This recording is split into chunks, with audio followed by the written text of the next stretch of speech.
ஓம்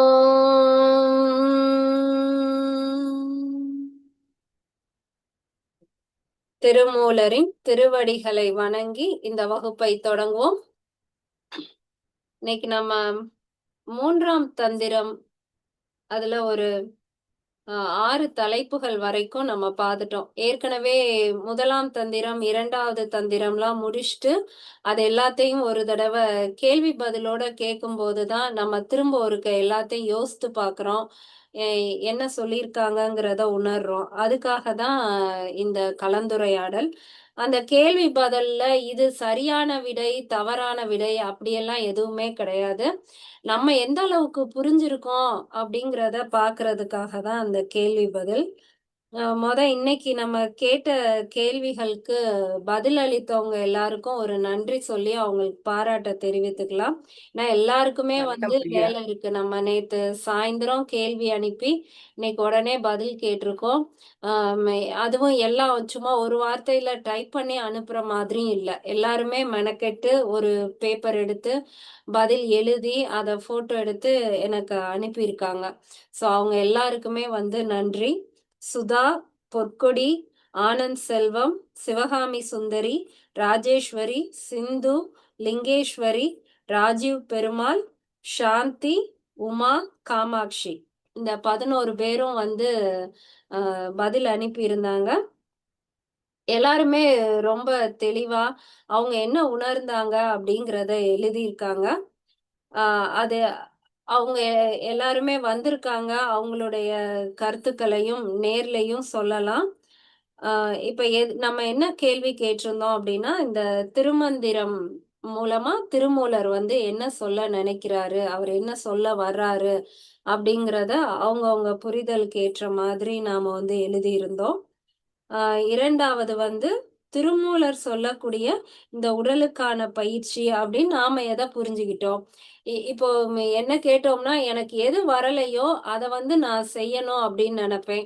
அப்ப அந்த மைண்ட் செட்லயே நான் வந்து திருமூலர் சொன்ன விஷயங்கள படிக்கும்போது, அ எனக்கு ஏத்த மாதிரி தான் நான் அத புரிஞ்சுகிட்டு, எனக்கு எந்த ஆசனம் வரல, இத எத நான் திருத்திக்கணும்னு நெனைக்கிறேனோ, அத தான் அவர் எனக்கு ஏத்த மாதிரி சொல்றாரு போல நெனைச்சுட்டு, அப்படிதான் வந்து நாம புரிஞ்சுப்போம். அதனால நம்ம புரிஞ்சுகிட்டதுல எந்த தவறும் கிடையாது. ஆ கொஞ்சம் கொஞ்சமா நம்மள நாமே பக்குவப்படுத்துறதுக்காக தான் இந்த கேள்விகள் கேட்டோம்.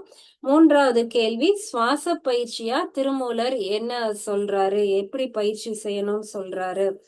அடுத்து ஐம்புலன்களுக்கான பயிற்சி, நம்ம மனதுக்கான பயிற்சி. இததான் வந்து நம்ம 3ஆம் தந்திரத்துல நாம பார்த்துக்கிட்டு இருக்கோம்.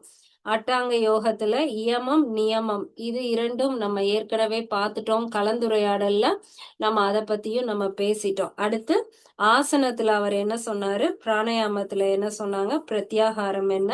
தாரணை இந்த 4யும் தான் நாம திரும்ப ரிவைஸ் பண்ற மாதிரி பார்த்திருந்தோம். இப்போ நம்ம இன்னைக்கு கிளாஸ் வந்திருக்கிறவங்க உங்களுடைய பதில், இந்த கேள்விகளுக்கான பதில வந்து சொல்லலாம்.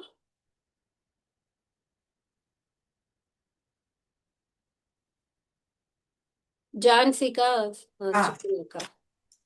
அதாவது ஃபர்ஸ்ட் கொஸ்டின் எப்படின்னா, திருமூலர் திருமந்திரம் வந்து ஏன் பாடல் 3000 பாடல்கள் வந்து இயற்றியதன் நோக்கம் சொல்லி கேட்டிருக்கீங்க பிரியா. அவர் அந்த காலத்திலேயே கணிச்சிருக்காரு. நம்ம இந்த கலியுகத்துல வந்து என்னென்ன ஆஹ் இதெல்லாம் ஃபேஸ் பண்ணுவோங்கிறத வந்து அவர் கணிச்சிருக்காரு. ஆஹ் அதுக்கேத்த மணிக்கு நமக்கு நிறைய சுச்சுவேஷன்ஸ் வந்து இந்த இந்த சுச்சுவேஷனை நீங்க ஹேண்டில் இந்த சுச்சுவேஷனை நீங்க ஹேண்டில் பண்ணலாம் அப்படிங்கிற கருத்துக்கள் வந்து நிறைய இருக்கு. சோ அவர் வந்து அப்பயே சொல்லியிருக்காரு, இந்த கலியுகத்துல வந்து இப்படிதான் இருப்பாங்க ஜனங்க. அந்த கரெக்டா இயமம் நியமம் இதெல்லாம் கடைபிடிக்க மாட்டாங்க. அப்பனா அவங்களுக்கு வந்து நம்ம நம்ம ஆன்மா எங்க இருந்து வந்தோமோ அந்த ஆன்மாவை திரும்ப அந்த இடத்துக்கே கொண்டு போகணும்னா அவங்க இந்த இதெல்லாம் கடைபிடிச்சாங்கன்னா கரெக்டா ஃபாலோ பண்ண முடியும் அவங்களால. அதுக்குரிய பயிற்சிகளும் நமக்கு கொடுத்திருக்காரு. ஆஹ் அதுக்காண்டி எழுதியிருக்கிற மாதிரி எனக்கு தெரியுது. அதாவது முந்தி இந்த காலத்துக்கு ஏத்த மணிக்கு அவர் கொண்டு வந்திருக்காரு அப்படின்ட்டு எனக்கு அது தோணுது. 2வது கொஸ்டின் எப்படின்னா, உடலுக்கு செய்ய வேண்டிய பயிற்சிகள்னு சொல்லி கொடுத்திருக்காரு. ஆம், இது பாத்தீங்கன்னா இந்த நம்ம அட்டாங்க யோகத்தை சொல்லலாம். அட்டாங்க யோகத்துல நம்ம உடலுக்கு என்னது இயமம், நம்ம இயமத்தை கடைபிடிக்கணும். அதுல சொல்றாங்கல்ல, இதுதான் நீங்க செய்யக்கூடாது, இததான் நீங்க ஃபாலோ பண்ணணும் அப்படின்னு சொல்றாங்கல்ல. அந்த அட்டாங்க யோகத்துல இயமம், நியமம், ஆசனம், பிராணாயாமம், பிரத்யாகாரம், தாரணை, தியானம், சமாதி, இந்த அட்டாங்க யோகத்தையே அவர் சொல்லியிருக்காரு. நம்ம உடலுக்கு தேவையான பயிற்சிகள் சொல்லி அத்தனையுமே அவர் சொல்லிட்டாரு. ஆஹ் அதுல நமக்கு என்ன வேணுமோ, நம்ம உடம்புக்கு என்ன தேவையோ அதை நம்ம எடுத்துக்கலாம். ஃபார் எக்ஸாம்பிள் நியமத்துல என்ன தேவையோ நம்ம அதை எடுத்துக்கலாம். அந்த மாதிரி இருக்கு. ஆசனம் என்ன இது அதுன்ட்டு. மூணாவது பயிற்சி எப்படின்னா சுவாச பயிற்சி எப்படி செய்யணும்னு சொல்லி நமக்கு ஆல்ரெடி நீங்க சொல்லி கொடுத்துருக்கீங்க. சுவாச பயிற்சி பூரகம், கும்பகம், ரேசகம்ன்ற மணிக்கு அது வந்து கரெக்டா அந்த இதை ஃபாலோ பண்ணாலே, அதாவது கிட்டத்தட்ட என்னன்னா பிராணாயாமம் நம்ம பண்ணணும் கரெக்டா. பிராணாயாமம் வந்து பூரகம் இந்த ரேஷியோல எடுக்கணும், கும்பகம் இந்த ரேஷியோல எடுக்கணும், ரேஷகம் இந்த ரேஷியோல எடுக்கணும். இத்தனை அங்குலத்துக்கு நம்ம கொண்டு போகணும் பூரகத்தை. அத வெளியே விடுறது இந்த மணிக்கு கரெக்டான. நீங்க ஆல்ரெடி அது அந்த 565வது பாடல் அந்த பிராணாயாமத்திலேயே நீங்க சொல்லியிருக்கீங்க. சாரி, 568வது பாடலா இருக்கும். அதுல சொல்லியிருக்கீங்க இத்தனை இவ்வளவு ரேஷியோல வந்து நம்ம பூரகம் கும்பகம் எடுக்கணும்னு சொல்லி. சோ சுவாச பயிற்சி வந்து அந்த மாதிரி மெத்தட்ல பண்ணணும். கரெக்டா நம்ம இன்ஹேல், எக்ஸலேஷன், ஹோல்டு இதெல்லாம் பண்றது கரெக்டா அந்த மாதிரி எடுக்கணும். அந்த மாதிரி சொல்லியிருக்கீங்க. அதுக்கடுத்து ஐம்புலன்களுக்குரிய பயிற்சி வந்து ஈஸியா நீங்க சொல்லி கொடுத்துருக்கீங்க. உஜயினி பிரணயமா நீங்க நம்ம கிளாஸ்ல எடுப்போம் பாருங்களேன். அந்த உஜயினி பிரணயமா பண்ணும்போது நம்ம மனசு எல்லாமே நம்ம அந்த இதுலதான் இருக்கும். அந்த உஜயினி பிரணயமா. அடுத்து எனக்கு எப்படின்னா காலையில நான் கபாலபதி பண்ணும்போது எப்படின்னா எனக்கு அது நல்லா ஃபீல் பண்ண முடிஞ்சது. கபாலபதி பண்ணும்போது காதெல்லாம் அடைச்சிடும். அந்த நம்ம கபாலபதி பண்ணி முடிச்சுட்டு அந்த அமைதியா இருக்கிற டைம் பாத்தீங்கன்னா எனக்கு வெளியில எந்த சத்தமும் கேட்காது. என் மனசு பாத்தீங்கன்னா எனக்கு அந்நேரம் தெரியும். என் ஹார்ட் பீட் வந்து நல்லா துடிக்கிற சத்தம் வந்து எனக்கு நல்லா கேட்கும். என் மனசுக்குள்ளேயே தான் போகும் அந்த டைம் வந்து. எனக்கு வந்து அந்த கபாலபதி பண்ணும் போது வந்து என்னுடைய புலன்கள் வந்து வெளியவே போகாது. என்னுடைய இது வந்து அந்த கபாலபதி பண்ணும்போது. ஆனா நம்மளுக்கு கிளாஸ் எடுக்கும் போதெல்லாம் நீங்க சொல்லியிருக்கீங்க உஜயினி பிரணயமா பண்ணும்போது ரொம்ப நல்லா இருக்கும் அப்படின்ற ஒரு இது. அதே மாதிரி இந்த பிரம்மரி நம்ம பண்ணுவோம் பாருங்க. அந்த பிரம்மரி பண்ணும் போதுமே அந்த ஒரு அமைதியை உணர்ற மாதிரி இருக்கும் எனக்கு. அதுக்கடுத்து நம்ம மனதுக்கான பயிற்சி எப்படின்னா மேல இருக்கிறது எல்லாமே செஞ்சுட்டோம்னா ஆட்டோமேட்டிக்கா நம்ம மனசு வெளியவே போகாது. நம்ம மனசு அலைபாயவே பாயாது.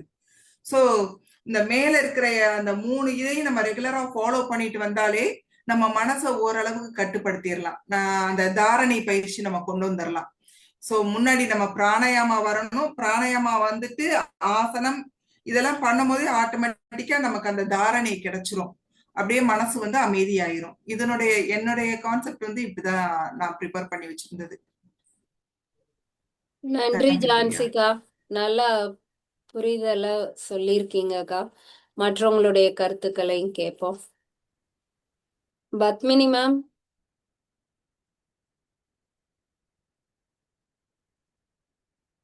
அன்மியூட் பண்ணிக்கோங்க மேம், நீங்க பேசுறது கேட்கல.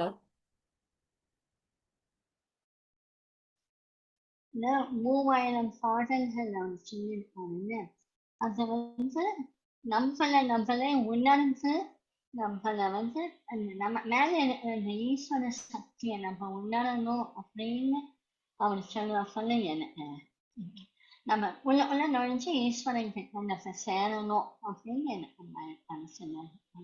அது மாதிரி ரெண்டாவது வந்து உடனே செய்ய வேண்டியது.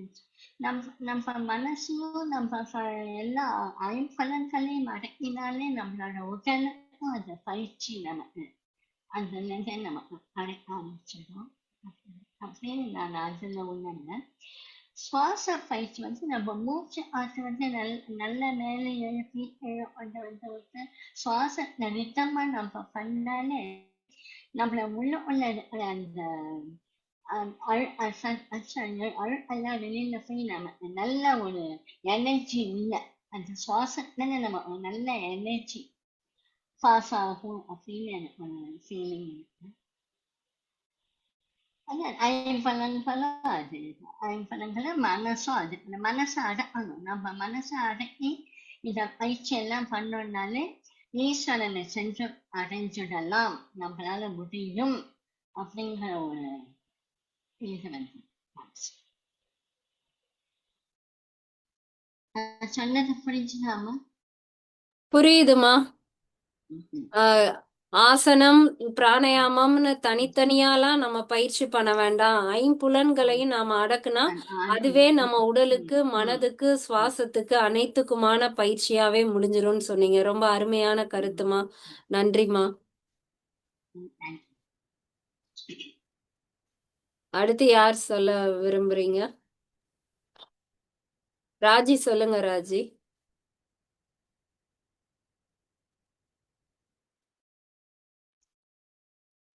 இது முத கொஸ்டின் வந்து இவர் இதன் மூலமா என்ன அவருடைய நோக்கம் அப்படின்னு சொல்லி கேட்டிருந்தீங்க இல்லையா? நான் இதை வந்து ஒரு தனிப்பட்ட மனுஷனுக்குன்னு இல்லாம எல்லா விதத்திலையும் அவர் சொல்றாருன்னு நான் நினைக்கிறேன். மனிதர்களுடைய எல்லா வாழ்வியலுக்கும் பொருந்துறதா இருக்கு, உலகவியலையும் நமக்கு சொல்லுது. மனிதரோட வாழ்வியல்னா நம்ம ஆரம்பத்துல இருந்து பார்த்திருப்போம். கடவுள் எப்படி இருக்காரு, ஒரு குரு எப்படி இருக்கணும், ஒரு அரசன் எப்படி இருக்கணும், ஒரு பிராமணனானவன் எப்படி இருக்கணும். அதோட தொடர்ச்சியா வந்து நீ எதையும் நம்பி இருக்காத. இந்த வாழ்க்கையில வந்து நிலையாமைதான் உனக்கு வந்து இதானது.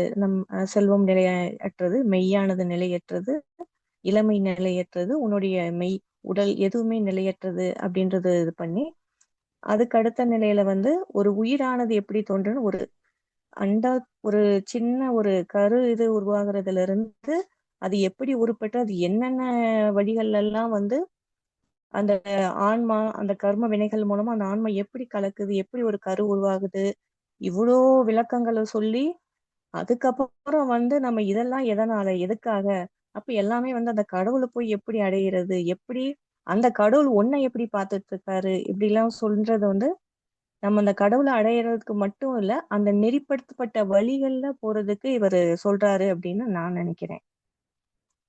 அடுத்து இரண்டாவது கேள்வி வந்து உடற்பயிற்சிகள்ல வந்து எந்த உடற்பயிற்சி அப்படின்னு சொல்லி கேட்டிருந்தீங்க. இது இவர் சொல்லும் போதே வந்து என்ன சொல்றா, உங்களுக்கு எது வசதியா இருக்கு, உனக்கு எது பிடிச்சிருக்கோ அந்த நிலையில வந்து நீ இப்படிதான் பண்ணணும் அப்படிதான் பண்ணணும்னு கூட சொல்லல. நியமத்திலேயே வந்து உனக்கு எது பிடிச்சிருக்கோ பின்பற்றி, எது பிடிக்காதுன்றத வந்து நீ தவிர்த்துருன்ற மாதிரிதான் இருக்கு. பிளஸ் உடற்பயிற்சி போது நீ எந்த நிலையிலனாலும் செய்யலாம் அப்படின்ற மாதிரி இருந்தாலும், நான் வந்து ஆசனம், கிரியைகள், பிராணாயாமம் இதெல்லாம் பண்ணும்போது நமக்கு வந்து நல்ல பெனிஃபிட் இருக்கும் அப்படின்னு நான் நினைக்கிறேன். அவர் சொன்னதுல நான் வந்து அதெல்லாம் நல்லா நம்ம செய்யணும் அப்படின்னு சொல்லி நினைச்சேன். அடுத்து அந்த சுவாச பயிற்சிகள் அப்படின்றதுல வந்து நான் புரிஞ்சுக்கிட்ட வரைக்கும் இவங்க இடது பக்க சுவாசத்திற்கு தான் வந்து அவர் அதிக முக்கியத்துவம் கொடுத்திருந்தாரு. அதுவும் முக்கியமா வந்து கும்பகத்துல அந்த மூச்சை வந்து உள்ள இழுத்தி பிடித்து வைக்கிறதுல வந்து நமக்கு வந்து அடுத்து வந்து சுவாசங்கள் வந்து நம்ம தோல் மூலமா நடைபெறும். நமக்கு மேல நம்மளுடைய மேற்பகுதியில இருந்து தலைப்பகுதியில இருந்து அதன் மூலமால நம்மளால உணர முடியும் அப்படின்னு சொல்லி சொன்னாரு. சோ கும்பக பயிற்சி வந்து நம்ம தொடர்ந்து செய்ய செய்ய அதோட அடுத்த கேள்விக்கான பதில், நாலாவதுக்கான பதில், நம்மளோட ஐம்புலன்களை வந்து நம்மளால உணர முடியும் அப்படின்னு நான் நினைக்கிறேன். ஏன்னா பிராணாயாமம் பண்ணி அடுத்து தாரணை மூலம் ஒருமுகப்படுத்தி அந்த மூலாதாரத்தை எழுப்பி இது நம்ம கொண்டு வரும்போது திரும்ப அந்த கும்பகம் தான். அதை நிறுத்தி வச்சாவே வந்து நம்ம புற இதுல இருந்து போயிடுறோம், உள்ளதான் எல்லாம் நினைக்க தோணுறோம். அதே மாதிரி உடற்பயிற்சி செய்யும் போதே வந்து அந்த ஓம்னு சொல்லும் போதே நம்ம கொஞ்சம் அந்த பற்களை கடிச்சுக்கிட்டு செய்யும் போதே வந்து ஒரு நல்ல ஒரு வைப்ரேஷனை வந்து உணர முடியும். ஆரம்ப கட்டத்துல எல்லாம் என்னால கண்ணை மூடிக்கிட்டு எல்லாம் எந்த ஆசனமும் செய்ய முடியாது. ஆனா இப்ப பழக பழக வந்து என்னால வந்து கண்களை மூடிக்கிட்டே வந்து எல்லாத்தையும் வந்து கவனம் வந்து செலுத்த முடியுது. சோ இப்படி ஒவ்வொருதான் வந்து என்னோட ஐம்புலன்களை வந்து என்னாலேயே வந்து இப்ப கொஞ்சம் உணர முடியுது. சோ அடுத்து இன்னும் போக போக இன்னும் நன்கு உணர முடியும் அப்படின்னு நான் நம்புறேன். அடுத்து மனசை ஒருநிலைப்படுத்துறதுக்கு அப்படின்னா மூச்சு பயிற்சி தான். அந்த மூச்சு பயிற்சியை வந்து நம்ம தொடர்ந்து வழிகாட்டுதலோட செய்யும் போது நம்மளால மனசை வந்து கண்ட்ரோல் பண்ண முடியும்னு நான் நம்புறேன். நன்றிப்பா. நன்றி ராஜி. ராஜி அவங்களுடைய கருத்துக்களை ரிட்டன்ல எழுதி அனுப்பியிருந்தாங்க. அதை அழகா விளக்கவும் செய்துட்டாங்க. நன்றி ராஜி. அடுத்து யார் சொல்றீங்க? நீங்களே அன்மியூட் பண்ணிட்டு சுதா சொல்லுங்க Sudha. Good evening Priya. Good evening. First question, Thirumoolar Thirumandiram 3000 பாடல்கள் இயற்றியது நோக்கம். அதாவது நான் ஏற்கனவே நிறைய யூடியூப்லயும் ஃபாலோ பண்ணியிருக்கேன். அது போக இப்ப நம்ம கிளாஸும் அட்டன் பண்ணதை வச்சு எனக்கு இருக்கிற புரிதல்கள் என்னன்னா, உடலுக்குள்ளதான் இறைவன் இருக்கிறாரு, அதை கொண்டு இறைவனை எப்படி அடையலாம், மோட்சம் எப்படி பெறலாம் அப்படிங்கிற ஒரு விளக்கத்தை திருமூலர் கொடுத்திருக்காரு. சோ அததான் இப்ப நம்ம பார்க்க ஆரம்பிச்சிருக்கோம். அது எனக்கு ஃபர்ஸ்ட் புரியுது. ரெண்டாவது கொஸ்டின், உடலுக்குள் செய்ய வேண்டிய பயிற்சிகள் அப்படின்னா, இப்போ வரைக்கும் நம்ம லேர்ன் பண்ணதுல அட்டமா சித்திகள்னு நம்ம படிச்சிட்டு இருக்கோம். சோ அந்த பயிற்சிகள் மூலமா நம்ம உடலுக்கு தேவையான பயிற்சிகள் கொடுக்கலாம்னு நினைக்கிறேன். அடுத்து சுவாச பயிற்சி எவ்வாறு செய்ய வேண்டும், அது நம்ம ஏற்கனவே நம்ம அந்த கிளாஸ்ல படிச்சோம்ல, 64:32 அந்த இது அது பூரகம், கும்பகம், ரேஷகம் அப்படின்னு பார்த்திருக்கோம். அது இன்னும் கொஞ்சம் நம்ம ப்ராக்டிஸ் பண்ணிட்டே இருந்தா அந்த அவங்க சொல்ற ரேஷியோ அச்சீவ் பண்ணலாம் அப்படின்னு ஒரு ஐடியா இருக்கு. ஆனா இப்ப நம்ம பேசிக்கா ரொம்ப கம்மியா தான் பண்ணிட்டு இருக்கோம். பண்ண பண்ண வரலாம். அது ஒண்ணு. அடுத்து ஐம்புலன்களுக்கான பயிற்சி ஐம்புலன்கள் வெளியே சென்று தேவையற்ற விஷயங்கள் எல்லாம் கொண்டு மலங்களா சேர்க்குது. அதுக்கு சுத்தப்படுத்த கிரியை, அதுதான் நீங்க இப்ப கிரியை பத்தி சொல்லி கொடுத்துட்டு இருக்கீங்க அப்படின்னு நினைக்கிறேன். ஐம்புலன்களுக்கான பயிற்சி கிரியைன்னு நினைக்கிறேன், தெரியல. அதுக்கப்புறம் மனதுக்கான பயிற்சி மனதை உள்முகமா திருப்பி மூலாதாரத்துல நிப்பாட்டி தியானம் பண்ணணும். அதுவும் நம்ம பிராக்டிஸ் பண்ணிட்டு இருக்கோம்னு நினைக்கிறேன். இவ்வளவுதான் பிரியா. தேங்க்யூ. தேங்க்யூ சுதா. சுதாவோட கருத்துக்களுக்கு நன்றி. அடுத்து யார் சொல்றீங்க?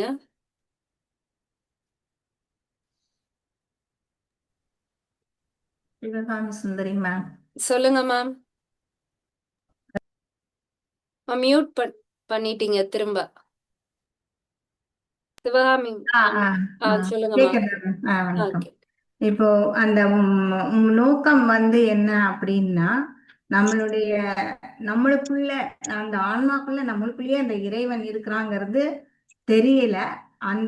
அத உணர்றதுக்கு தான் நம்ம திருமூலர் அந்த நோக்கத்தை சொல்லியிருக்கிறாரு. நம்மளுடைய உடல், மனம், உயிர் எல்லாவற்றையும் என்னது நம்ம சுத்தமா வச்சுட்டு நம்மளுக்குள்ள இருக்கிற அந்த ஆன்மாவை உணர்ந்து அத உயிரோடு இருக்கிற அந்த சிவனோடு கலக்கக்கூடிய அந்த நிலை பெறுவதற்கு தான் அவர் இதெல்லாம் நமக்கு இது பண்ணியிருக்கிறாரு. 3000 பாடல்கள் மூலம் உணர்த்தியிருக்கிறாரு. ரெண்டாவது நம்ம செய்ய வேண்டிய பயிற்சி அப்படின்னா, நமக்கு எது முடியுமோ அந்த பயிற்சியின் மூலம் நம்மளுடைய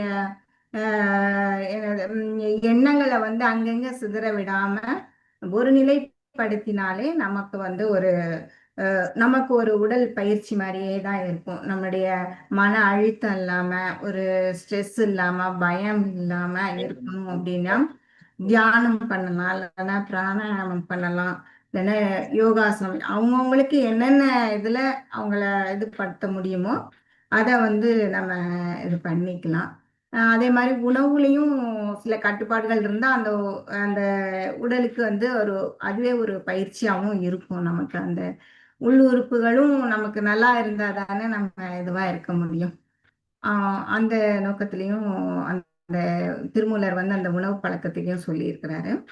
அடுத்தது சுவாச பயிற்சி. சுவாச பயிற்சி தான் நமக்கு அந்த எவ்வளவு நேரம் மூச்சு மெதுவா உள்ள இழுத்து எவ்வளவு தக்க வச்சுக்கிறோம் செய்யறோம், திரும்பி அதே அளவு எவ்வளவு வெளியில போறதுங்கிற அந்த ரேஷியோ எல்லாம் தெரிஞ்சுட்டு நம்ம செஞ்சோம் அப்படின்னா அதன் மூலம் நம்ம இறைவனை அடையக்கூடிய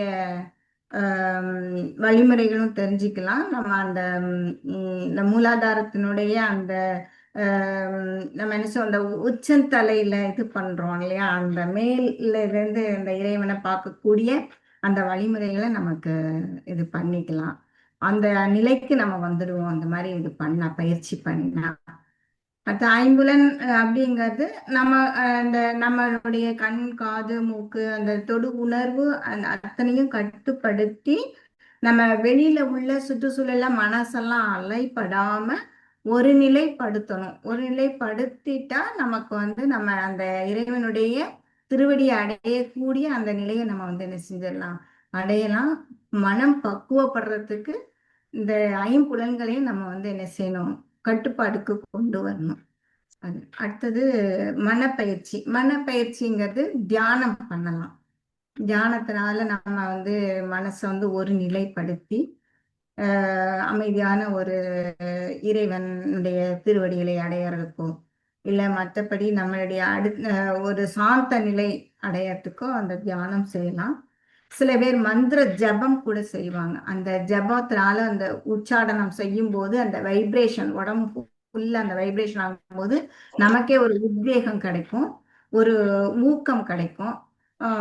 அது மாதிரி இருக்கு. அது மாதிரி யோகாலையும் நம்ம பண்ணலாம். மனத்தினுடைய எண்ண அலைகளை வந்து அடக்கி அந்த சிவம் என்னும் அந்த நிலையை அடையறதுக்கு தியானம் மூலமாவோ இல்லைன்னா மந்திர ஜபம் மூலமாவோ யோகா மூலமாவோ நம்ம வந்து இந்த வழிமுறைகளை செஞ்சுக்கலாம். நமக்கு எந்த இது முடியுமோ அது மூலமா நம்ம இப்ப செஞ்சிருந்தா ஒரு உத்வேகமும் ஒரு ஆரோக்கியமும் நமக்கு கிடைக்குங்கிறது என்னோட எண்ணம். நன்றிமா, அருமையா விளக்கம் சொன்னீங்க. தேங்க்யூ. Thank you ma'am. வேற யாரும் உங்க கருத்துக்களை சொல்றீங்களா? சொல்றதா இருந்தா அன்மியூட் பண்ணுங்க. எனக்கு ஆன்சர் எழுதி அனுப்பியிருந்தாலும் பரவாயில்ல, அதை திரும்ப சொல்ல விருப்பப்படுறவங்க சொல்லலாம்.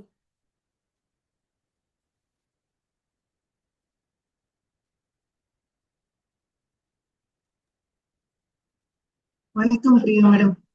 வணக்கம் மேம். லிங்கேஸ்வரி மேம், சொல்லுங்க மேம். நான் இந்த வகுப்புக்கு புதுசு. கடந்த 2 வகுப்பாதான் உங்க கூட பயணிக்கிறேன். திருமந்திரமும் எனக்கு புதுசுதான். உங்க எல்லாரையும் பாக்குறதுக்கு எனக்கு ரொம்ப சந்தோஷமா இருக்கு. இப்படி ஒரு குரூப்ல சேர்ந்ததுக்கு எனக்கு ரொம்ப சந்தோஷமா இருக்கு. எனக்கு முதல் கேள்வியை தவிர வேற எதுக்குமே பதில் தெரியல. எல்லாமே எனக்கு புதுசுதான்.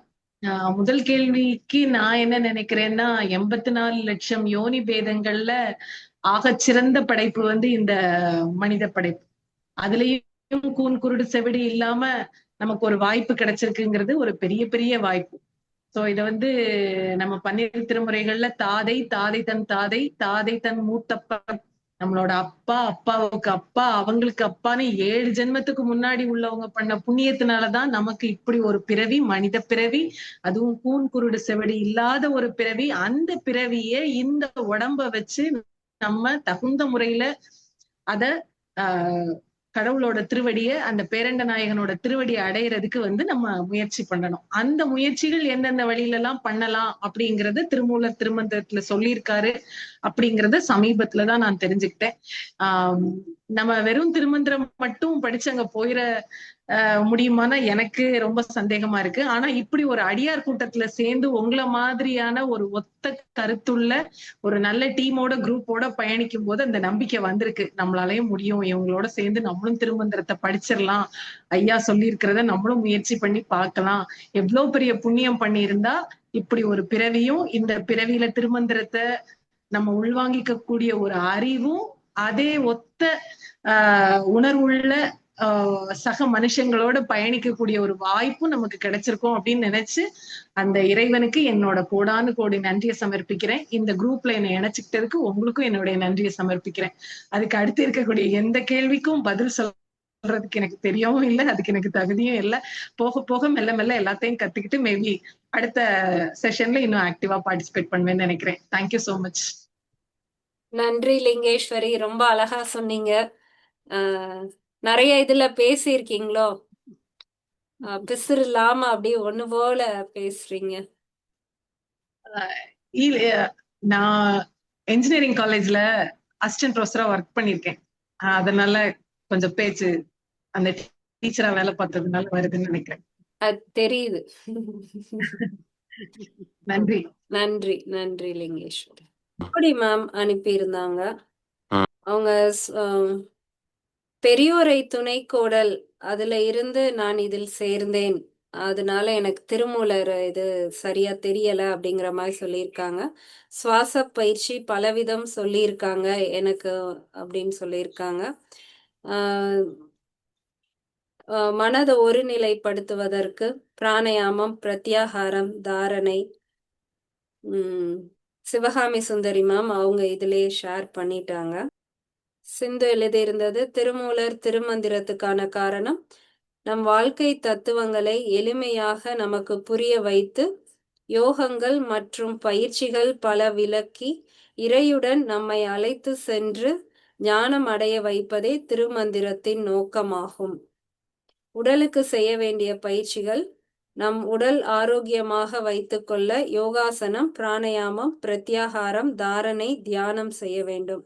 சுவாச பயிற்சி எவ்வாறு என்பதற்கு நம் மூச்சை உள்ளே இழுத்து பூரகம் செய்து மூச்சை அடக்கும் கும்பகம் செய்து பின் மூச்சை வெளியே விடும் ரேஷகம் செய்து 16, 64, 32 என்ற விகிதத்தில் செய்யவும்.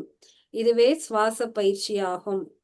ஐம்புலன்களுக்கான பயிற்சியாக குண்டலினி இருக்கும் இடத்தில் நம் ஐம்புலன்களை வைக்க வேண்டும். மனதிற்கான பயிற்சி மூச்சுக்காற்றை வெளியே அனுப்பிய பின் மீண்டும் மூச்சுக்காற்றை உள்ளே இழுக்காமல் கும்பகம் செய்து பயிற்சி செய்தால் மனம் வசப்படும். அங்கே நிற்க வேண்டும் என்று எண்ணுகிறேன். திருமூலர் ரொம்ப மிகப்பெரிய எவ்வளவு பெரிய நோக்கத்தோட அவர் 3000 வருஷம் இந்த பாடல்கள் எழுதியிருக்காரு. அது எழுதினது நம்ம பசுவாகிய நாம் பதியை அடையிறதுக்கான வழிமுறைகளை எல்லாம் சொல்லியிருக்காரு. யோக முறைகள், அதுக்கான யோக முறைகள், அதை எப்படி அடையணும் அப்படிங்கிற விளக்கம், அதை தெரிஞ்சுக்கிறதே ஒரு பாக்கியம்தான். நமக்கு அந்த இதுல கொஞ்சம் கொஞ்சம் ஆரம்ப நிலையில நம்ம இப்ப தெரிஞ்சுக்கிட்டு இருக்கோம். ரெண்டாவது கேள்வி என்ன? உடலுக்கு நாம் செய்ய வேண்டிய பயிற்சியாக கூறுவது. உடலுக்கு நம்ம செய்ய வேண்டிய பயிற்சி, நம்ம பொதுவா அந்த ஒழுக்க விதிமுறைகள், நியமம் கடைபிடித்து ஆசனம், அப்புறம் பிராணாயாமம், இது உடலுக்குரியது. அதுக்கப்புறம் இருக்கிறது ஃபுல்லா மனதுக்குரிய பயிற்சிகள். மிச்சம் இருக்க நாளும் பிரத்யாகாரம், தாரணை, தியானம், சமாதி, இது எல்லாமே. அடுத்ததா பிராணாயாமம். பிராணாயாமம் பயிற்சி நம்ம அதாவது மூச்சை நல்லா டீப்பா இன்ஹேல் பண்ணி ஆரம்ப நிலையில 4, அதுக்கப்புறம் எக்ஸைல் 8 அந்த மாதிரி பண்ணலாம். அடுத்து ஹோல்டு பண்ணி பண்றது. இவர் எந்த நிலையை அடையலாம் அப்படின்ற சொல்லியிருக்காருன்னா 16 இன்ஹேல், 64 ஹோல்டு, 32 எக்ஸைல், இந்த மாதிரி சொல்லியிருக்காரு.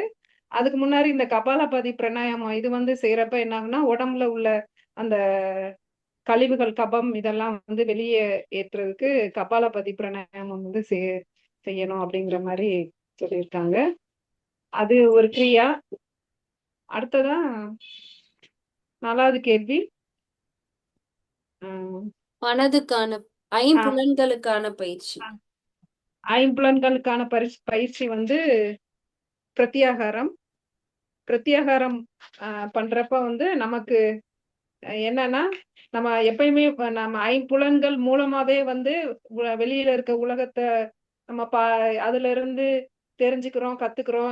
ஆனா நம்ம உள்நோக்கி பயணம் செஞ்சு நம்ம உள்முகமா நம்ம கவனத்தை எல்லாம் திருப்பி நம்ம சக்கரங்கள்ல அந்த கவனத்தை மூலாதாரம் அந்த இதுல எல்லாம் கவனம் வச்சு நம்ம திரும்ப திரும்ப அந்த பயிற்சிகளை பண்றப்ப நம்ம ஒரு அந்த குண்டலினி சக்தி மூலமா நம்ம நல்ல நிலைக்கு வரலாம். அடுத்தது தாரணை பத்தின பயிற்சின்னு நினைக்கிறேன்.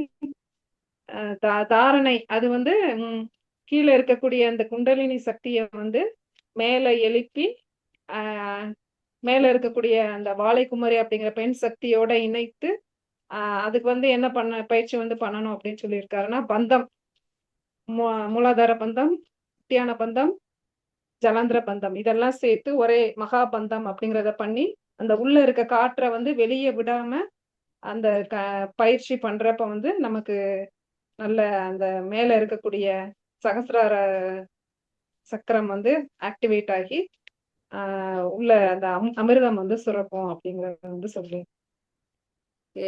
ராஜீவ் சார் எழுதி இருக்கிறது, சாரும் இதே மாதிரி தான் எழுதியிருக்காங்க.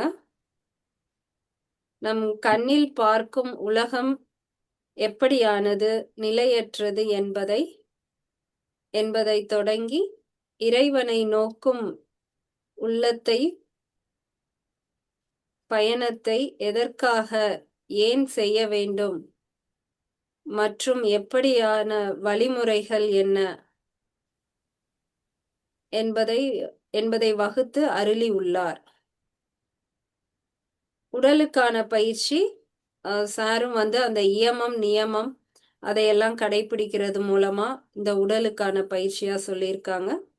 அடுத்து சுவாச பயிற்சியாக சாரும் அந்த கும்பகம் பண்ற பயிற்சி, அந்த ரேஷியோ அதை பத்தி சொல்லியிருக்காங்க. அது எப்படி செய்யணும் அப்படிங்கிறத ரொம்ப விளக்கமாவே எழுதியிருக்காங்க.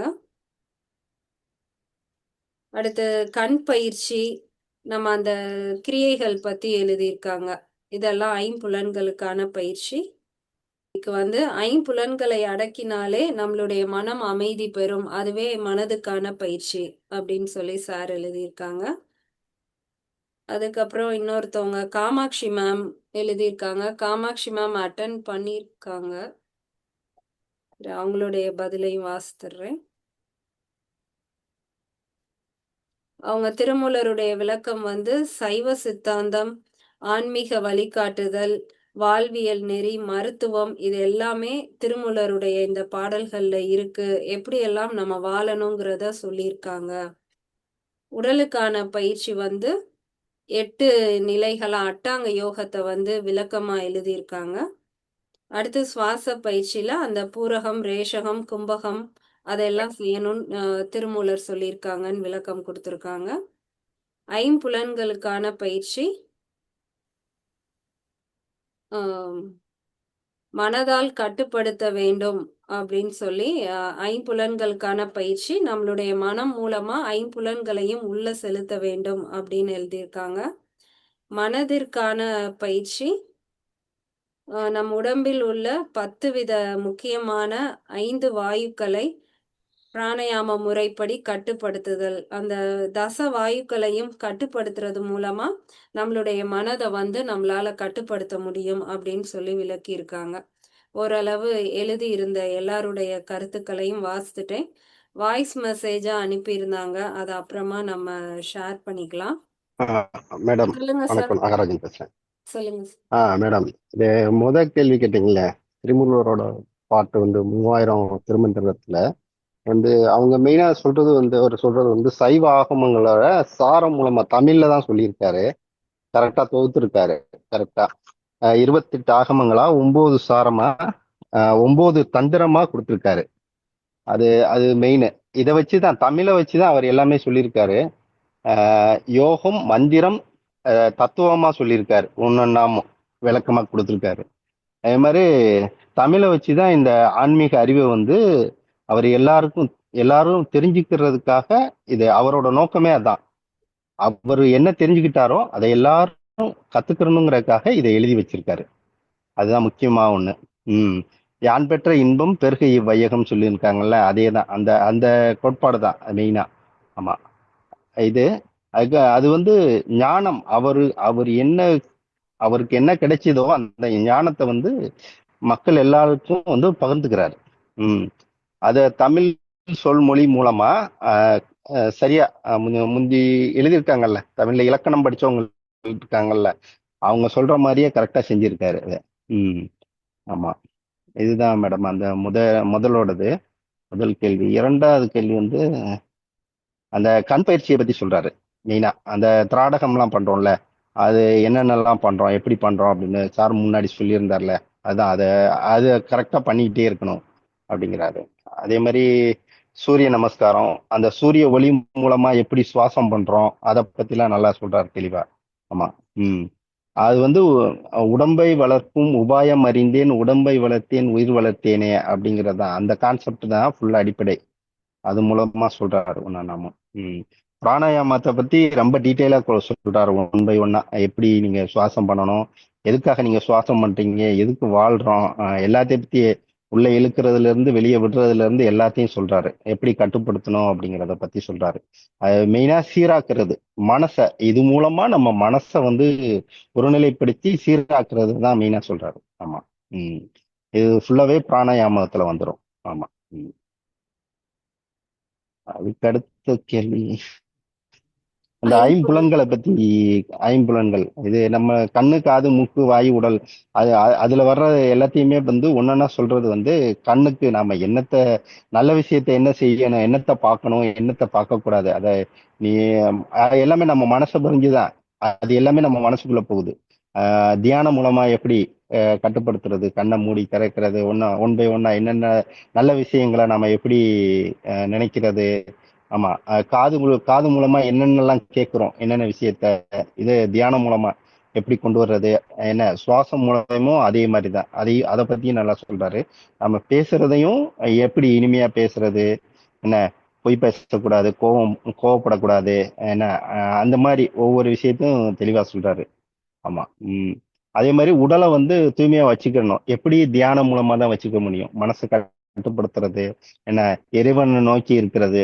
ஆமா. இதைதான் மெயினா சொல்றாரு. ஐம்புலங்களை பத்தி. அது மெயினா எப்படி கொண்டு வரலாம்னா தியானம் பண்ணணும், யோகா பண்ணணும், சுவாசம் பிரீத்திங் மூலமா எக்ஸசைஸ் பண்றது. இந்த எக்ஸசைஸ் எப்படி எப்படிலாம் பண்றோம், உடற்பயிற்சிகளை இது மூலமா நம்ம இதெல்லாம் பண்ணலாம், இந்த நிலைக்கு கொண்டு வரலாம் அப்படிங்கிறது தான் கான்செப்ட். ஆமாங்க. Okay sir. எனக்கு தெரிஞ்சதுதான். ஓகே. நன்றி சார். ரொம்ப அழகா ஓகே. சொன்னீங்க சார். நன்றி சார். தேங்க்யூ. Thank you sir. அக்கா, இன்னைக்கு கொஸ்டின்ஸ்க்கான ஆன்சர்ஸ் நான் எழுதாம அப்படியே வாய்ஸ் மெசேஜாவே போட்டுடலான்னு பார்த்தேன்க்கா. முதல் கேள்வி, திருமூலர் 3000 பாடல்கள்ல என்ன எழுதுனதன் நோக்கம் என்ன அப்படின்னு சொல்லி கேட்டிருந்தீங்க. எனக்கு புரிஞ்ச வரையில நம்ம ஏன் பிறக்கிறோம், ஏன் இறக்குறோம் தெரியாம உலகத்துல பிறக்கிறோம், இறந்துகிட்டு இருக்கோம்.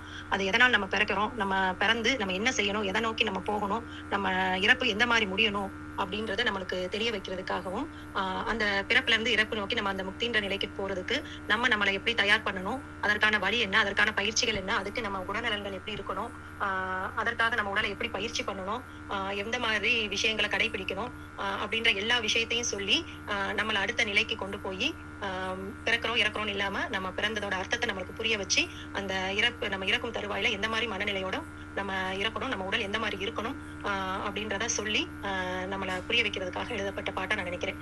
அதாவது நம்மளோட பிறப்பு வெறும் வாழ்ந்தோம் செத்தோம் இல்லாம நம்மள அடுத்த கட்டம் இறையை சென்றடைதல் தான் நம்ம பிறப்போட நோக்கம் அப்படின்றத புரிய வைக்கிறதுக்காக இந்த 3000 பாடல்களா எழுதியிருக்கிறதா நான் நினைக்கிறேன்க்கா. அடுத்த கொஸ்டின், உடலுக்கு செய்ய வேண்டிய பயிற்சிகள் என்னன்னு சொல்லி கேட்டிருக்காங்க. அது வந்து நம்ம உடலை வந்து தயார்படுத்துறது.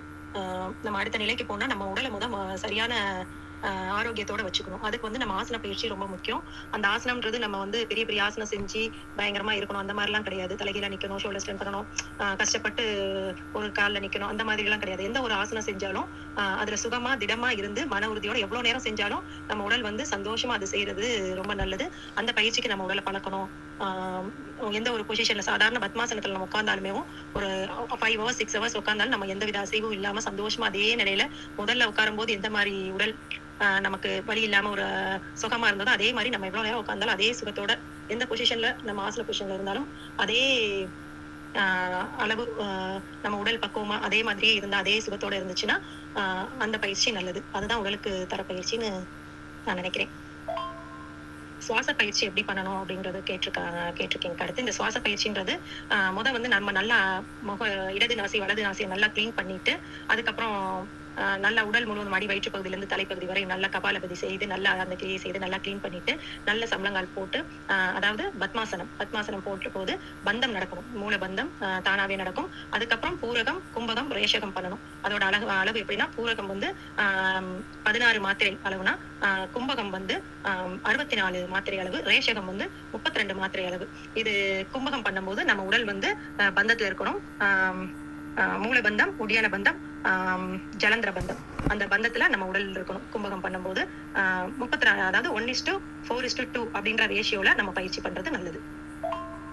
ஐம்புலன்களுக்கான பயிற்சின்னு சொல்லி நம்ம சொல்றது வந்து கிரியைகளை சொல்றோம்னு சொல்லி நினைக்கிறேன்க்கா. கிரியைகள்ல ஒவ்வொரு கிரியையா பண்ணும்போது ஒவ்வொரு இடமும் நல்லா கிளீன் ஆகி வரும். கண்கள்ல இந்த மெயினா தௌத்தி பண்ணும்போது கண்கள்ல இருந்து தண்ணி வந்துடும், மூக்குல இருந்து சளி வந்துடும், எச்சில் நிறைய வரும், உடல்ல இருந்து வேர்வை வரும், யூரின் கொஞ்சம் வரும். அந்த உடல் கழிவுகளை வெளியேற்றுறது, ஐம்புலன்கள்ல இருந்து உடல் கழிவுகளை வெளியேற்றுறதுக்கு வந்து நம்ம கிரியைகள் செய்யறது ரொம்ப நல்லது. அப்புறம் வந்து ஐம்புலன்களையும் வெளிநோக்கி விடாமல், வெளியே விடாம அதை உள்நோக்கி கொண்டு சென்று பயிற்சி பண்றது ரொம்ப ரொம்ப நல்லது. வெளியே நம்ம பாக்குறது வந்து வெளிநோக்கி பார்க்காம, வெளியே நடக்கிற விஷயங்களை பார்க்காம, கேட்காம, நுகராம, பேசாம உள்ளுக்குள்ள என்ன சத்தம் கேக்குது, உள்ளுக்குள்ள என்ன இருக்கு, உள்ளுக்குள்ள இருக்க ஒளி ரெண்டையும் உணர்றது ஐம்புலன்களுக்கான பயிற்சி. அதுக்கு ஏத்த பயிற்சி, மூச்சு பயிற்சி பண்றது, அதற்கான வாய்க்குள்ள இருக்க அந்த உள்நாக்க எல்லாம் சரி பண்றது, எல்லாமே இது பண்றது வந்து ஐம்புலன்களுக்கான பயிற்சி. ஐம்புலன்களையும் உள்நோக்கி கொண்டு செல்றது, கிரியைகள் செஞ்சு அதை கழிவுகளை வெளியேற்றி ஐம்புலன்களையும் வெளிநோக்கி இல்லாம உள்நோக்கி உட்புறமா கொண்டு செல்றது ஐம்புலன்களுக்கான பயிற்சி அப்படின்னு நினைக்கிறேன். அடுத்தது வந்து மனதிற்கான பயிற்சி கேட்டிருக்கா. மனதிற்கான பயிற்சினா ஒரே இது தியானம் தான். அமைதியா நம்ம இந்த ஐம்புலன்களையும் வெளியே செலுத்தாம உள்நோக்கி கொண்டு போன பிறகு கண்களை மூடி அமைதியா ஏதாவது ஒரு விஷயத்தை மட்டும் சிந்திச்சுட்டு ஒரே பார்வையா அதை மட்டும் நினைக்கிறது, அதை மட்டுமே சிந்திச்சுட்டு இருக்குது.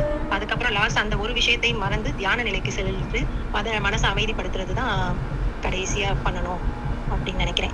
தியான நிலை மனதிற்கான பயிற்சி. தாரணை, தியானம் அதுதான் மனதிற்கான பயிற்சியா இருக்கும். தியாரணை பழகிட்டு அடுத்த நிலையான தியானத்துக்கு கொண்டு போகும்போது நம்ம மனம் பலவித எண்ணங்களுக்கு ஆட்கொள்ளப்படாமல் ஒரே விஷயமா இறையை நோக்கி செல்வது எப்படி, இறைநிலையை அடைவது எப்படி, இறையை பார்ப்பது எப்படி, நமக்குள் உள்ள இறைவனை பார்ப்பது எப்படி, நமக்குள் இருக்க இறைவன் நம்ம கண்ணுக்கும் அவரோட ஒளி நம்ம காதுகளுக்கும் கேட்க வைக்கிறதா மனதிற்கான பயிற்சி. இந்த ஒரே பாடல், உள்ளம் பெரும் கோவில் ஊனுடல் ஆலயம், வள்ளல் பிரானாருக்கு வாய் கோபுர வாசல், தெல்ல தெளிந்தாருக்கு சீவன் சிவலிங்கம், கள்ள புலனைந்தும் காலாமணி விளக்கே. இந்த ஒரு பாடல்லையே நாம இன்னைக்கு பார்த்த 5 கேள்விகளுக்கான பதிலும் அந்த ஒரு பாடல்லே இருக்கிறதா எனக்கு தோணுச்சு. அந்த பாடல்ல என்ன சொல்லியிருக்காரு, இறைவன் வந்து நீ எங்கேயும் தேட வேண்டாம், உனக்குள்ளதான் இருக்காரு அப்படின்னு சொல்லியிருக்காரு. இதுதான் திருமந்திரத்துடைய சாராம்சமாவும் தெரியுது. இறைவன் உள்ள இருக்காரு அப்படிங்கிறத சொல்லதான் வந்திருக்காரு அப்படிங்கிறது. அது சொல்லும் போதே இந்த உடல் தான் ஆலயம் அப்படின்னு சொல்லிட்டாங்க. அப்ப ஒரு ஆலயம்னா நம்ம எல்லாருக்குமே கற்பனையில இருக்கும், கோயில்னா அது எப்படி இருக்கும்னு. அப்ப இந்த உடல் கோயில்னு சொல்லிட்டாருன்னா நம்மளுடைய கற்பனையில கோயில் எப்படி இருக்குமோ அதே மாதிரி இந்த உடல் இருக்கணும். கோயிலுக்குள்ள நம்ம போயிட்டு அசுத்தம் பண்ண மாட்டோம், கோயிலை சுத்தமா வச்சுப்போம். அப்ப நம்ம உடலையும் அப்படிதான் வச்சுக்கணும். அப்ப உடலுக்கான பயிற்சினா ஒரு கோயிலை எப்படி நம்ம சுத்தமா புனிதமா வச்சிருப்போமோ அப்படிதான் நம்ம உடலை வச்சுக்கணும் அப்படிங்கிறத தான் சொல்லியிருக்காரு. கோயில் மாதிரி இந்த உடலை நம்ம பயிற்சி பண்ணி வச்சுக்கணும். அப்புறம் சுவாச பயிற்சி அப்படிங்கிறது நம்ம கோயிலுக்குள்ள போயிட்டு நம்ம இந்த வெட்டி கதை இதெல்லாம் பேச மாட்டோம். அங்க போனாலே இறைவனை நினைப்போம், நம்ம என்ன வேணுங்கிறத கேட்போம். அப்ப நம்மளுடைய கவனம் எல்லாமே நம்மள அறியாமலே நமக்குள்ளே வந்துடும். சுவாச பயிற்சிங்கிறது அதுதான், நம்மளுடைய சுவாசம் நமக்குள்ள போறதையும் வர்றதையும் கவனிக்கணும். அது அவ்வளவுதான். ஐம்புலன்கள் அதுல சொல்லியிருக்காரு. அது வந்து கள்ளப்புலன் தான் சொல்லிட்டாரு. அப்ப அந்த புலன் வந்து வெளியில தான் போகும். அதை பிடிச்சு நம்ம ஒரு தீபம் மாதிரி, விளக்கு மாதிரி அதை ஒரு இடத்துல நிப்பாட்டணும் அப்படிங்கிறதுதான் புலன்களுக்கான பயிற்சி. அதையும் அந்த பாடல்லே சொல்லிட்டாரு. அதுலயே சொல்லிட்டாரு. இந்த இந்த அந்த கள்ளப்புலன்களை நம்ம வந்து உள்ள எப்படி நிப்பாட்டணும்னு தெரிஞ்சிட்டா அதுவே விளக்கு தீபமா மாறி நமக்கு இறைவனை காமிச்சு கொடுத்துரும். அப்ப இறைவனை அது காமிக்கும் போது நம்மளுடைய மனம் வந்து அங்கேயே இருந்துரும் அப்படிங்கிறத அந்த ஒரு பாடல்லையே அவர் இந்த 5க்குமான பதில் சொல்லியிருக்காரு அப்படிங்கிற மாதிரி நான் நினைக்கிறேன். இது என்னுடைய கருத்துனா.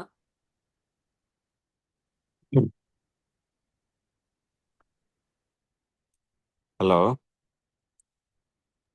கேக்குதுண்ணா, சொல்லுண்ணா. நல்லா இருந்தது பிரியா. இன்னைக்கு மக்கள் எல்லாத்தோட இதையும் கேட்டது ரொம்ப திருப்தியாவே இருக்கு. நீ சொன்ன அதே பாட்டை தான் நானும் மனசுல வச்சிட்டு இருந்தேன். ஆமா, அதாவது திரும்பவும் சொல்லு பிரியா. உள்ளம் பெருங்கோயில், உள்ளம் பெரும் கோவில் அப்படியே அதோட நீ பாடி. ஆமா, ஒவ்வொன்னா சொல்லு. உள்ளம் பெருங்கோயில் அப்படின்றது, உள்ளம் அப்படின்றது உன் மனசு கிடையாது, நீ மனசு நினைச்சுக்கிட்டு இருக்க, அது வந்து ஒரு கோயில் அப்படின்றாரு. அடுத்தது ஊன் உடம்பு. ஊன் உடம்பு ஆலயம். இது வந்து மாமிசத்தால செஞ்ச உடல்னு நினைச்சுக்கிட்டு இருக்க, அது ஒரு ஆலயம் அப்படின்றாரு. உள்ளம் பெரும் கோவில் ஊனுடல் ஆலயம் வள்ளல் பிரானாருக்கு வாய் கோபுரவாசல். ஆமா, வள்ளல் பிரானுக்கு வாய் கோபுரவாசல் அப்படின்ட்டு. வாய் அப்படின்றது நம்ம ஏற்கனவே சொல்லியிருந்தோம் இல்லையா, தலைக்கு மேல இருக்கக்கூடிய அந்த 10வது தான் இவர் வந்து வாய் அப்படின்றாரு. ம் நிறைய சித்தர்கள் சொல்லுவாங்க வாய் அப்படின்றது. அப்ப அந்த வாய் திறந்தா தான் நீ வந்து வள்ளல் பிரான் ஆவ. அடுத்தது சொல்ல. தெல்ல தெளிந்தாருக்கு சீவன் சிவலிங்கம். ஆமா, எப்ப வந்து உனக்கு தெளிவான சித்தம் மனசுல இருந்து தலையில இருந்து இறங்குதோ அப்பதான் உனக்கு இந்த சீவன் தான் சிவலிங்கம் அப்படின்றது தெரியும். அதே மாதிரிதான் கள்ளப்புலன் ஐந்தும் காலா மணி விளக்கு அப்படின்ட்டு. அது கள்ளப்புலன் நம்ம நினைச்சுக்கிட்டு இருக்கோம், ஆனா அது அடங்கி, ஏன்னா அதே கண்ணை வச்சுதான் உள்ள இருக்கக்கூடிய அந்த காட்சிகளை பார்க்க போற, அதே காதை வச்சுதான் உள்ள இருக்கக்கூடிய நாதத்தை கேட்க போற. அதுதான் உனக்கு இந்த கள்ளப்புலன் 5 தான் காலா மணி விளக்கு. கால் அப்படின்னா வந்து அழிஞ்சு போறது. காலா அப்படின்னா அழியாத, காளின்னு சொல்றோம் இல்லைங்களா, அந்த மாதிரி அழியாத அது மணி விளக்கா இருக்கு அப்படின்றத இந்த உடல்ல வந்து நம்ம வந்து சாதாரண நினைச்சுக்கிட்டு இருக்கோம். இது மனசு, இது வந்து மாமிசத்தான ஆன உடல், இதுல இருக்கிறதெல்லாம் கள்ளப்புலன், இதுல இருக்கிறதெல்லாம் ஓட்டை அப்படின்ட்டு. அது வந்து வாய். வள்ளல் பிரானு தான் அந்த வாய் அப்படின்ட்டு அவர் வந்து இந்த உடல்ல தான் எல்லாமே இருக்கு, முக்கியத்துவத்தை நீங்க விட்டுறக்கூடாது அப்படின்றத சொல்றாரு. அதாவது நான் வந்து சின்ன வயசுல வந்து நாங்க எல்லாம், நானு பிரியா எல்லாம் வந்து லைன்ஸ் ஸ்கூல் அப்படின்ட்டு ஒரு ஆங்கில பள்ளியில தான் படித்தோம். அதில் பார்த்தீங்கன்னா ஒரே ஒரு சப்ஜெக்ட் தான் தமிழ். அப்புறம் நம்ம இந்த யோகா இங்கெல்லாம் டீச் பண்ண இங்கே ஹாங்காங் இதுன்னு போகும் பொழுது எத்தனையோ யோகா புஸ்தகங்கள் இருந்தாலும் நம்ம தாய்மொழியில் எழுதின இந்த சித்தர்கள் எழுதினது தான் வந்து மிகச்சிறப்பாக, அது நம்ம கூடயே உட்காந்து பேசுகிற மாதிரி இருக்கும். அத யோகானு சாசனம், யோக சித்த விருத்தி நிரோதக அப்படின்னு சமஸ்கிருதத்தில் உள்ளதை எல்லாம் நம்ம வந்து ஒவ்வொரு புஸ்தகமா ஆராய்ஞ்சு பார்த்தா அது மனசுல ஒட்ட மாட்டேங்குது, மனசுல தங்க மாட்டேங்குது. ஆனா தமிழ் வந்து நமக்கு ஒழுங்காவும் படிக்க முடியலன்ட்டு எங்க அம்மாவெல்லாம் ஃபோன் பண்ணியே திட்டுவேன். பகுமானத்துக்கு எங்களை வந்து இங்கிலீஷ் மீடியத்தில் படிக்க வச்சுட்டு, ஆமா எங்க தமிழ் மீடியத்தில் படிக்க வச்சிருந்தீங்கன்னா நேரம் நிறைய தெரிஞ்சிருக்குமே அப்படி இப்படின்னு நான். அப்புறம் போக போக அந்த அந்த ஒவ்வொரு சொல்லையும் நமக்கு பிரிச்சு அதுல இருக்கக்கூடிய அர்த்தத்தை நம்ம புரியும் பொழுது அதுல ஒரு ஆனந்தம் இருக்கு. அந்த ஆனந்தம் வேற எதுலையுமே கிடைக்காது.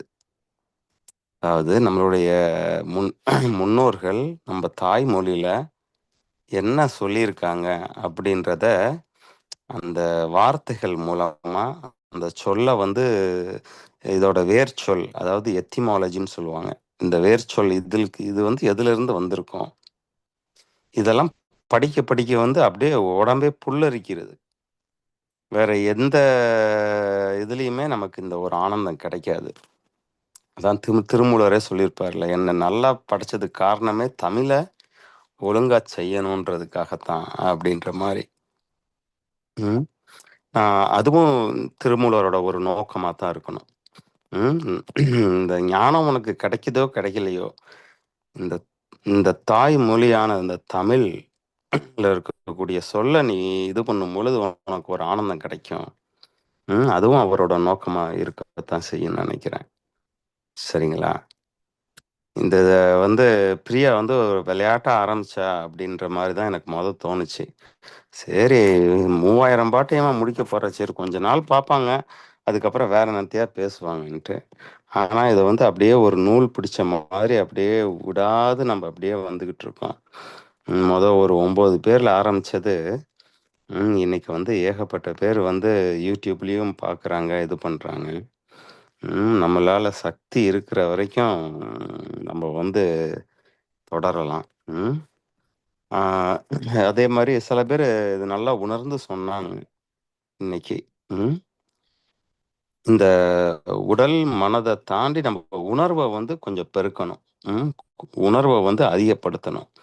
அதான் ரொம்ப முக்கியம். அதாவது நம்ம செவரை எட்டி அந்த பக்கம் என்ன இருக்குன்னு பார்க்கறதுக்கு ஸ்கூலில் வந்து ரெண்டு ரெண்டு பசங்க, ஒரு பையன் நல்லா கேட் போஸ்டர் மாதிரி மண்டி கீழே வச்சு கையை கீழே வச்சு உட்காந்துக்குவான். அந்த பையனுக்கு மேலே இன்னொரு பையன் குனிஞ்சு உட்காந்துக்குவான். அவனுக்கு மேலே ஒருத்தன் எந்திரிச்சு நின்னா அவனால் அந்த செவுத்துக்கு அப்பால உள்ளது எல்லாத்தையுமே பார்க்க முடியும் இல்லையா? அதே மாதிரி தான் இந்த உடல்ல இருக்கக்கூடிய ஐம்புலனை நல்லா அடக்கி ஒருத்தன் உட்காந்துக்கிறான் கீழே. அதுக்கு மேலே உட்காந்தது மனசு அதை அடக்கி உட்காந்துக்குது. அந்த உணர்த்தன் எலும்பி அந்த செவுத்தை தாண்டி பார்க்குறான்ல, அவன் தான் உணர்வு. இந்த மனது உடல் ரெண்டையும் நம்ம வந்து அடக்கி, ஐம்புலனையும் மனதையும் அடக்கி உணர்வை நம்ம எப்போ எழுப்புறோமோ அப்பதான் இந்த உடலுக்கு அப்பாற்பட்டு இருக்கக்கூடிய அந்த படத்தை நம்மளால பார்க்க முடியும். அதனால நம்ம படிக்கிறது மட்டும் இல்லாம கொஞ்சம் பயிற்சியும் காலையில முடிஞ்ச அளவுக்கு கிளீன்சிங் பண்ணிக்கோங்க. முடிஞ்ச அளவு ஆசனங்கள். இந்த உடலுக்கு ஆசன பயிற்சின்றது ரொம்ப முக்கியம். இந்த உடலை கொஞ்சம் அமைதியா நீங்க உட்காந்து பார்த்தாலே இந்த உடலுக்கு வந்து மூமெண்ட்ன்றது தேவை. இந்த உடலோட ஜாயிண்ட்லாம் பாருங்க, கை கால் எல்லாமே ஜாயிண்டா இருக்கு. ஏன் ஜாயிண்டா இருக்குன்னா அதை மூவ் பண்ணணும் அப்படின்ட்டு இல்லையா? அதே மாதிரி இந்த உடலை வந்து நம்மளால சுருக்கவும் முடியும், விரிக்கவும் முடியும். இந்த 3 தான் ஆசனத்தோட மிக அடிப்படை. Movement, contraction and expansion. சரிங்களா? இந்த 3ம் நம்ம ஓரளவுக்கு ஒரு காலையில முடிஞ்ச அளவுக்கு இன்னைக்கு உங்களால என்ன முடியுமோ அதை நீங்க பண்ணாலே இந்த உடல் வந்து ரொம்ப ரொம்ப நாளைக்கு நம்ம கூட வரும். ஆமா, பலது நம்ம பேசணும்னு தான் தோணுது. ஆனா நீங்க எல்லாம் பேசியிருக்கீங்க. அந்த உணர்வோட அப்படியே நம்ம இது பண்ணலாம். சரிங்களா? நம்ம முடிஞ்ச அளவுக்கு இது நம்ம வந்து நம்ம மொழியையும் நம்ம அப்படியே கத்துக்கலாம். இது வந்து அறிவு மொழி. இந்த மொழியில மட்டும்தான் அறிவு. வேற எந்த மொழியிலையும் அறிவை நீங்க பார்க்கவே முடியாது. நீங்க வந்து இங்க லங்கு அப்படின்னு படிச்சீங்கன்னா அது வெறும் லங்கு தான். தமிழ்ல படிச்சா தான் அதுக்கு பேரு நுரையீரல். அது வந்து நுரையை ஈர்க்கும் இடம் அப்படின்ட்டு. நுரைனா பபுள் இல்லையா? நம்ம மூச்சு விடும் பொழுது டாக்டர் வந்து ஸ்டெத்தாஸ்கோப்பை வச்சு பார்க்குறாரு இல்லையா? அந்நேரம் வந்து பபுள்ஸா கிடைக்கும். சளி பிடிச்சிக்கிச்சுன்னா அந்த பபுள் உடையிறது நல்லா கேட்கும். அப்ப ஒவ்வொரு சொல்லும் பொருள் குறித்தனவே அப்படின்றாரு நம்ம தொல்காப்பியர். அப்ப நம்ம தமிழ்ல இருக்கக்கூடிய ஒவ்வொரு சொல்லுக்கும் ஒவ்வொரு சவுண்டுக்கும் அது வந்து அர்த்தம் இருக்கு. அதை நம்ம கத்துக்கிட்டே இருந்தாலே போதும். வாழ்க்கை அவ்வளோ இனிமையா இருக்கும். ஆமா. சரி பிரியா, நீ வேற எதுவும் சொல்றது இருந்தா சொல்லு. நீ இன்னைக்கு மக்கள் எல்லாமே நல்லா அருமையா ஷேர் பண்ணியிருக்காங்க. வேற யாரும் ஷேர் பண்றாங்களான்னு கேளு. எல்லாருமே ஷேர் பண்ணியிருக்காங்களா? ஆமா, அதாவது ரெகுலரா சொல்றவங்க எல்லாருமே சொல்லிட்டாங்க. அந்த இந்த லிசன் பண்றவங்க நம்ம ஆத்ம யோகா வரலையா இன்னைக்கு? அவங்க வெளியில இருக்காங்க போல, அதனால வாய்ஸ் மெசேஜ்லே. ஆமா, அவங்க வாய்ஸ் மெசேஜ் கேட்டேன். ஆமா, கடைசியா சொல்லியிருந்தாங்க. ஆமா, இன்னைக்கு வர மாட்டேன்ட்டு இருந்தாங்க, வந்திருக்காங்க போல. வந்திருக்காங்க, அதான் வெளியில இருப்பாங்க, பேச முடியாம இருக்கும். ரைட்டு, சரி, ஒன்றும் பிரச்சனை இல்லை.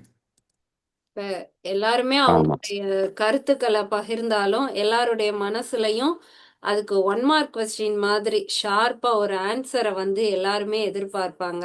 அப்பதான் அவங்களுக்கு வந்து திருப்தியா இருக்கும். அதனால 1 மார்க்ல 5 ஆன்சர் சொல்லி முடிக்கலாம். சரி பிரியா, சொல்லு. நானே சொல்லிடவா? ம் திருமூலர் இயற்றியதற்கான நோக்கம் வந்து இறைவன் நமக்கு உள்ளேயே இருக்காரு, அவரை நம்மளால அடைய முடியும். அதை நமக்கு சொல்றதுதான் இந்த நூல் வந்து ம் எழுதியிருக்காரு. ம் இரண்டாவது கேள்வி, இந்த உடலுக்கு அதாவது என்ன ஆசை? திருமூலர் வந்து நீதான் இறைவன், இறைவனோட ஒரு துகள். ம் உன்னுடைய ஆன்மாவை நீ எப்ப பார்க்கறியோ அந்நேரம் நீ இறைவனை பார்க்குற. உன் ஆன்மாவை நீ பார்க்க முடியும். நீ ஆன்மாவை பார்க்கும் பொழுது இறைவனை பார்த்துருவ. நீதான் இறைவன் அப்படின்றத நமக்கு உணர்த்துவாரு. ம். சொல்ல அடுத்தது சொல்லு பிரியா. இரண்டாவது கேள்வி, இந்த உடலுக்கு என்ன பயிற்சி தேவை? உடலுக்கு வந்து ஒரு இடத்துல ஆடாம அசையாம உட்காரணும். அதுதான் உடலுக்கான பயிற்சி. வேற எதுவுமே கிடையாது. ஸ்விம்மிங்கு, டான்ஸ் எதுவுமே கிடையாது. நீ எது பண்ணாலும் அதனுடைய ரிசல்ட்டா ஆடாம அசையாம முதுக நேரா வச்சு உன்னால உட்கார முடியுதா? முடிஞ்சிருச்சுன்னா அதான் உன் உடலுக்கான பயிற்சி. யாரையும் அவர் ஃபோர்ஸ் பண்ணி நீங்க ஆசனம் தான் பண்ணணும், இதுதான் பண்ணணும், அதுதான் பண்ணணும்னு சொல்லல. முதுக நேரா வச்சு உன்னால உட்கார முடிந்தா அது உன்னுடைய உடலுக்கான பயிற்சி. ம் சொல்லுண்ணா. ஆமா பிரியா. நம்ம இவ்வளோ கஷ்டப்பட்டு இவ்வளோ ஆசனங்கள் பண்றதே நம்ம வந்து உடம்பு அமைதியா உட்கார்ந்து இருக்கும் பொழுது நம்ம உடல்ல பத்தி நமக்கு எண்ணம் வரக்கூடாது. இப்ப பார்த்தனா எப்ப நமக்கு தலைய பத்தி என்ன வரும்னா நமக்கு தலைவலி வரும் பொழுதுதான். தலையில வலி, தலை நல்லா இருந்துச்சுன்னா தலை வந்து மறந்து போகும். எப்ப நமக்கு காலை பத்தி என்ன வரும் அப்படின்னா அந்த கால் ஆரோக்கியம் இல்லாம அதுல ஒரு புண்ணு வந்துச்சுன்னா நம்ம காலை பத்தியோ யோசிப்போம். அந்த செருப்பு காலை கடிக்குதுன்னா காலை பத்தியோ யோசிப்போம். அந்த காலுக்கு எந்த விதமான தொந்தரவும் இல்லைன்னா கால் மறந்தே போயிடுது இல்லையா? அதே மாதிரி நம்ம உக்காந்து இருக்கும் பொழுது இந்த உடல் எப்ப மறையும்னா இந்த உடல் ஆரோக்கியமா இருந்தா தான் இந்த உடல் இல்லாம போயிடும். அதற்கான நம்ம முக்கியத்துவத்தை அதற்கான நம்ம பயிற்சியெல்லாம் நம்ம எடுத்து தான் ஆகணும். யாரால உக்காந்து ஸ்டெடியா இருக்க முடியலையோ அவங்க ஆரோக்கியம் இல்லாதவங்க அப்படின்ட்டு பல சித்தர்கள் சொல்லியிருக்காங்க. ரைட். மூன்றாவது கேள்வி, சுவாசத்துக்கு என்ன பயிற்சி? சுவாசத்துக்கு நிறைய உதாரணம் சொல்லிட்டாரு. ஆமை எத்தனை வருஷம் இருக்கு, அது எப்படி மூச்சு விடுது, முயல் எப்படி இருக்கு, அது எப்படி, நாய் எப்படி இருக்குன்னு எல்லாத்தையும் சொல்லிட்டாங்க. அப்ப நம்ம வந்து இந்த முத்திரை எடுக்கணுமா, எத்தனை கவுண்ட், எதுவுமே இல்லை. நிதானமா இன்ஹேல், அதை கொஞ்ச நேரம் உள்ள நிப்பாட்ட முடியுதான்னு பார்த்துட்டு நிதானமா எக்ஸேல், இவ்வளோ பண்ணாலே போதும். நமக்கு அந்த கும்பகம், அந்த ரேஷியோ எல்லாம் தானாவே வந்துரும். இத மறந்துட்டிய, இடது நாடியில இன்ஹேல் பண்ணு. அத வந்து திரும்ப திரும்ப சொல்லியிருக்காரு இல்லையா? அதாவது நான் அதை அப்படியே நான் கண்டினியூ பண்றேன். அதாவதுங்க நம்ம உடம்புல வந்து நம்ம உடம்பே வந்து அல்கமி. அல்கமி அப்படின்னா தமிழ்ல என்ன சொல்லலாம்னா ரசவாதம். ஆமா, உடம்புக்குள்ள ஒரு chemical change and chemical reaction நடந்துகிட்டே இருக்கு. அதை நம்ம புரிஞ்சுக்கிட்டா ஆரோக்கியமா வச்சிடலாம். நம்ம மணிப்பூரகத்துல இருக்கு இல்லையா வயிறு, அதுதான் வந்து சூரியன். நம்ம தலையில இருக்கிறது தான் சந்திரன். சரிங்களா? இந்த சூரியன் வயிற்றுல இருக்கக்கூடிய சூரியன் தான் அமிலம் அப்படின்ற அமில உப்பு. இதுதான் ஆண் உப்புன்னு சொல்லக்கூடியது. இந்த அமில உப்பை இந்த மணிப்பூரகம் வந்து சுரக்குது. சரிங்களா? இது அதிகமா சுரந்து நம்ம இறந்து போயிடுறோம். அதாவது ஒரு பிளான்ட் இருக்குன்னு வச்சுங்களேன், அந்த பிளான்ட்டுக்கு வந்து நீங்க வந்து லைட்டை மட்டுமே கொடுத்தீங்கன்னு வச்சுங்களேன், அது வேகமா வளர்ந்து வேகமா மெட்டபாலிசம் ஆகி வேகமா செத்து போகும். சரிங்களா? அதே மாதிரி நம்ம வயிற்றுல இருக்கக்கூடிய இந்த அமிலம் வந்து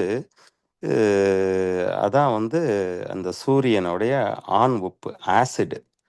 சரிங்களா? இந்த ஆசிட் வந்து நம்ம அதிகமாகும் போது பசிக்குது நமக்கு.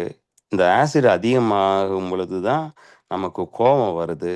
இந்த ஆசிட் அதிகமாக இருக்கிறனால தான் நமக்கு வந்து எரிச்சல் வருது. இந்த ஆசிட் அதிகமாக இருக்கிறனால தான் நமக்கு வயசு அதிகமாகுது. இந்த ஆசிட் அதிகமாக இருக்கிறது வந்து இங்கேயும் அங்கேயும் எங்கேயாவது போய் கழுத்தில் போய் வந்துருச்சுன்னா அன்னைக்கு கழுத்து வலி இருக்கும். இந்த அமிலம் வந்து முதுகு தண்டில் கீழே போய் இருந்துச்சுன்னா தேங்கிக்குச்சுன்னா அங்கே வந்து குறுக்கு வலி வரும். சரிங்களா? இதுதான் அமிலம்ன்றது. ஆனால் நம்ம தலையில இருந்து சுரந்து வருது இல்லைங்களா, அமிர்தம்ன்றாரு அத. நம்ம உடம்புல டெய்லி வயிறும் சுரக்குது. நம்ம நல்லா பயிற்சி பண்றோம், இல்லைன்னா நல்லா தூங்குனோம்னா தலையில இருந்து ஒரு உப்பு வருது. அந்த உப்பு தான் காரம். அதான் அல்கலைன்னு சொல்லக்கூடியது. அமிலத்துக்கு ஆப்போசிட்டா இருக்கக்கூடியது. இது வந்து இறங்கி வருது, குளிர்விக்குது. நம்மள பசிய தணிக்குது, கோவத்தை தணிக்குது, மெட்டபாலிசம் அதிகமாகாம நம்ம வயசு அதிகமாகாம பார்த்துக்குது. இதுதான் வந்து தன்மை. தணிக்குது. தன்னொளி அப்படின்பாங்க. அதான் வந்து இந்த சந்திரகலை, இந்த சந்திரன் மதிப்பால் அதோட ரகசியம். அதான் அவர் என்ன சொல்றாருன்னா, இடது நாடி. இந்த இடது நாடி வந்து ரொம்ப முக்கியம். போகரும் பார்த்தீங்கன்னா இடகலை இடகலையை பத்தி எல்லாம் சொல்லுவாங்க. அப்ப இந்த இடகலை வந்து நமக்கு வந்து அடப்பாயிருக்கு. இந்த இடகலை வந்து நமக்கு தாமதமா இருக்கு. அதனால தான் இந்த இடகலைக்கு பேரு தாமச நாடி. இந்த வலகடைக்கு பேரு தான் ரஜச நாடி. ரஜசமா இருக்கும் அது எப்பயுமே. நம்ம மனுஷன் சாகிறதுக்கு காரணமே இந்த ரஜச நாடி தான். ஆனா நமக்கு என்னன்னா எப்பயுமே அது லூனார் எக்லிப்ஸ்க்கு என்ன பிரியா சொல்றது தமிழ்ல? ஆமா ஆமா. சில சித்தர்கள் வந்து ரொம்ப தெளிவா நம்ம சாகிறதுக்கு காரணமே நம்ம சந்திர கிரகம்னா வெளியே இல்லையா, நம்ம தலைக்குள்ளதான் இருக்கான். எப்பயுமே நம்ம சந்திரன்ல உள்ள முழுமதியை நம்மளால பார்க்கவே முடியறது இல்லை அப்படின்ட்டு. அப்ப இந்த மூச்சு பயிற்சியோட முதல் பெனிஃபிட்டே நமக்கு தலையில இருக்கக்கூடிய அந்த அமிர்தம் வந்து உடம்புல வந்து சேரும். அது வந்து சேரும் பொழுதே உங்களுக்கு வந்து அந்த பிஹெச் பேலன்ஸ் ஆயிடும் உடம்புக்குள்ள. அதைத்தான் வந்து அந்த பிராணாயாமத்துல வந்து ஒவ்வொருத்தரும் ஒவ்வொரு மாதிரி சொல்லலாம். இன்னைக்கு நான் இந்த மாதிரி எக்ஸ்பிளைன் பண்ணியிருக்கேன். இடநாடி தான் அல்கலைனை வந்து உருவாக்கக்கூடியது. அதனால தான் நம்மளால இளமையா இருக்க முடியும், பசி அடிக்க முடியும், ரொம்ப நாள் உயிரோட இருக்க முடியும். சரி பிரியா, அடுத்தது சொல்லு. புரியாட்டியும் பிரச்சனை இல்லை, நம்ம அடுத்தடுத்து தான் நிறைய பேச போறோமே. மூன்றாவது கேள்வி வந்து ஐம்புலன்களுக்கான பயிற்சியா என்ன சொல்லியிருக்காரு? அந்த கதவை பூட்டணும் அப்படின்னு சொன்னதை தான் ஐம்புலன்களுக்கான பயிற்சியா சொல்றாரு. கண்ணு இரண்டையும் கொண்டு வந்து புருவ மத்தியில வைக்கும் போதே நம்மளுடைய ஐம்புலன்களும் அதோட வந்து இணைகிறது. அந்த புருவ மத்திய பாக்குறதே ஐம்புலன்களை அடக்கக்கூடிய பயிற்சியா சொல்றாரு. அதாவது நம்ம ஆழ்ந்த தூக்கத்துல இருக்கும் பொழுது அந்த ஐம்புலனுமே அடைச்சிருது இல்லையா? யாராவது நம்மள்ட்ட பேசினா கூட கேட்க மாட்டேங்குது. காது எப்பயுமே திறந்தா இருக்கு. ஆனா மெய் மறந்து தூங்கிட்டோம் அப்படின்னா இதாகுது இல்லையா? அதான் தூங்காமல் தூங்கி. நீ தூங்குறத நீ தூங்காம பண்ணிட்டேன்னா அதுதான் ஐம்புலனையும் அடக்கிறது. நம்ம தூங்கும் பொழுது இயல்பாவே இந்த ஐம்புலனும் அடங்குது. அத நீ தூங்காம அதை நீ பண்ணிட்டு சாதிச்சு காமிச்சிட்டா அதுதான் ஐம்புலனோட அடக்கம் அப்படின்றத நம்ம புரியும் நமக்கு போக போக. கடைசி கேள்வி வந்து மனதுக்கான பயிற்சி. இது ரெண்டுமே கிட்டத்தட்ட ஒரே மாதிரி. நம்ம ஐம்புலன் புருவ மத்திய கொண்டு வந்து நம்ம கண்ணை பூட்டும் போது ஐம்புலன்களும் அங்க வரும், ஆனா நிக்காது, திரும்ப போயிடும். திரும்பவும் நம்ம பார்க்க முயற்சி பண்ணுவோம், அது போயிடும். காரணம் என்னன்னா நம்மளால மனதை அந்த ஒரே இடத்துல வைக்க முடியல. அப்ப மனதுக்கான பயிற்சியா அவர் சொல்றது வந்து மற்ற அந்த கடைசியா நம்ம பார்த்த பாடல்லே சொல்லியிருந்தாரு இல்லையா, அந்த மனதை கொண்டு போய் ஒரு இடத்துல வைக்கணுங்கிறது அது நமக்கு தானாகவே நடக்கும். நம்மளுடைய அந்த வினைகள் எல்லாமே போக போக கொஞ்சம் கொஞ்சமா நம்மளுடைய மனம் வந்து நம்ம நினைக்கிற மாதிரி அந்த ஒரு இடத்துல நிக்கும்னு. அப்ப மனதுக்கான பயிற்சி. நம்மளுடைய வினைகளை தீர்க்கிறது தான் மனதுக்கான பயிற்சி. இனி அடுத்து வரக்கூடிய பாடல்கள்ல அதை இன்னும் சொல்லுவாங்க அப்படின்னு நம்ம பார்க்கலாம். ஆமா. ஐம்புலனை அடக்கிறது பெரிய விஷயம் கிடையாது. மனதை ஒரு இடத்துல நிப்பாட்டி வைக்கிறது தான் தாரணை. அது வரைக்கும் தான் நம்ம பார்த்துருக்கோம் இல்லையா? ஆமா. அதான் வந்து ஒரு கதை சொல்லுவாங்க. ஒருத்தர் வந்து தவம் பண்ணிக்கிட்டு இருக்க அப்படியா ஒரு இதுல. அந்நேரம் வந்து ஒரு பெண், அழகான பெண் வந்து அந்த ஆத்துல தண்ணி நீர் எடுக்கிறதுக்கு வருது.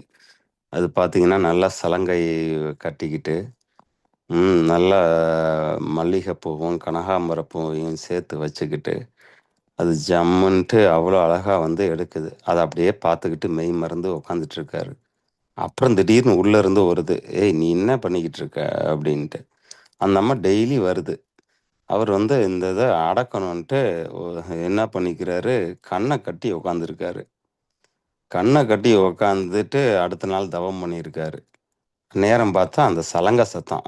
அந்நேரம் மனசு பேசுது, இந்தா வந்துட்டாப்பா, இந்த தண்ணி எடுத்துக்கிட்டு இருக்கா, போறாப்புல போயிட்டா அப்படின்ட்டு. அப்புறம் தான் அவருக்கு பாரு, இந்த பாரு கண்ணை கட்டிட்ட, இப்ப பாரு காதை வச்சு நீ கேட்டுக்கிட்டு இருக்கன்னு காதையும் மூடிட்டாரு அவரு. அதுக்கப்புறம் பார்த்தா அடுத்த நாள் ஜம்முன்ட்டு அந்த மல்லிகைப்பூவும் கனகாம்பரப்பூவும் வாசம் வருது அவருக்கு.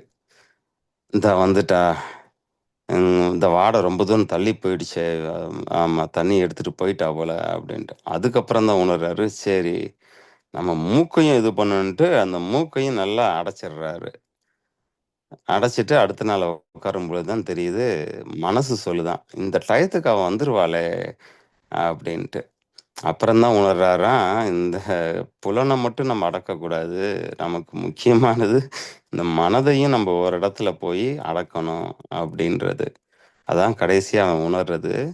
ஆமா, ஐம்புலனையும் அடக்கி மனதையும் ஒரு இடத்துல போய் நிப்பாட்டி கட்டி போட்டா தான் நம்ம வந்து முக்தி கிடைக்கும்ட்டு.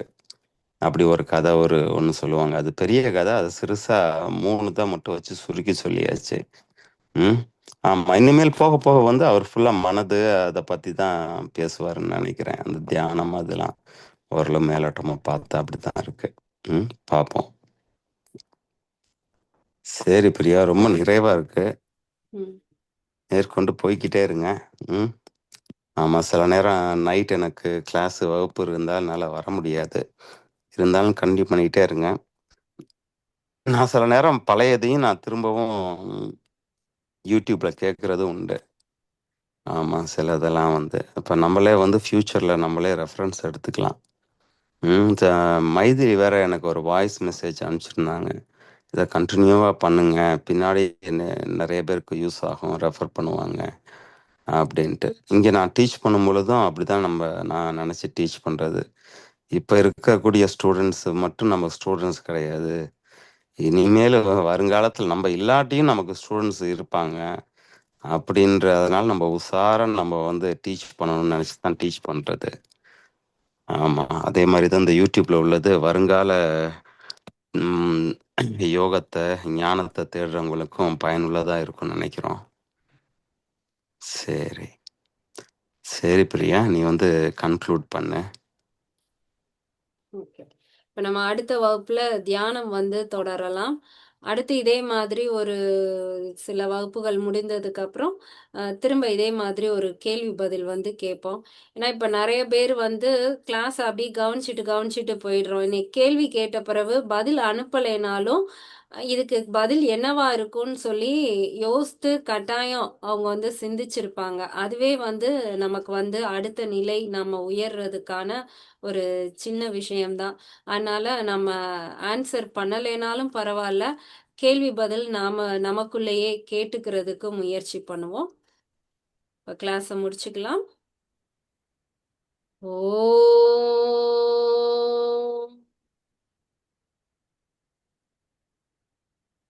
திருமூலரின் திருவடிகளை வணங்கி இந்த வகுப்பை முடிப்போம். அடுத்த வகுப்பில் சந்திப்போம். நன்றி.